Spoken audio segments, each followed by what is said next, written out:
আজকের সকালটা একটু আলাদা ছিল।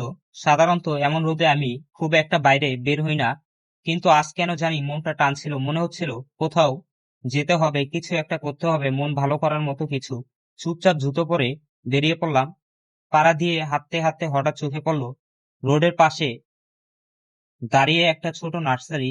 বহুবার চোখে পড়েছে কিন্তু কখনো যাওয়া হয়নি। আজ গেলাম। গেটের পাশে মাটির গন্ধ, চারপাশে সবুজ পাতার ছায়া, যেন এক টুকরো শান্তি দাঁড়িয়ে আছে শহরের কোলাহলের মধ্যে। নার্সারির দাদাকে দেখলাম, খুব আপন মনে হাসলেন। বললাম, দাদা, এমন কিছু গাছ দেখান তো যা আমার মতো ব্যস্ত মানুষ একটু যত্ন করতে পারবে। দাদা হেসে একটা ছোট পলিথিনে মোড়ানো গাছে তুলে ধরলেন।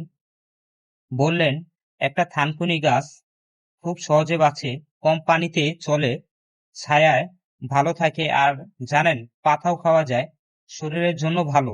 আমি গাছটার দিকে তাকিয়ে রইলাম। ছোট ছোট পাতাগুলো যেন হাত বাড়িয়ে বলছে, আমাকে নিয়ে চলো। গাছটার চোখ মুখ যেন সরলতা, মনে হচ্ছিল এই গাছটা আমার খুব চেনা। তারপর চোখে পড়লো একটা ফুল গাছ।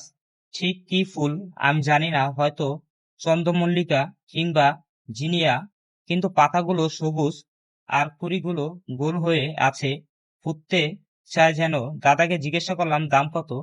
হেসে বললেন, দুটো মিলে 80 টাকা দিন। শুনে মনটা খুশিতে ভরে গেল।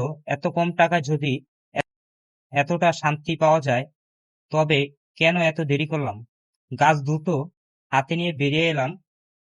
রোডের মধ্যে দাঁড়িয়েছিলাম, চারপাশে মানুষ ব্যস্ত, গাড়ির হর্ন ছুটে চলা, অথচ আমি দাঁড়িয়ে আছি হাতে দুটো ছোট গাছ। কি অদ্ভুত! গাছ কিনতে গিয়ে যেন কিছুটা আমি কেউ খুঁজে পেলাম। বাসায় ফিরে বারান্দায় কোণে গাছ দুটো রাখলাম।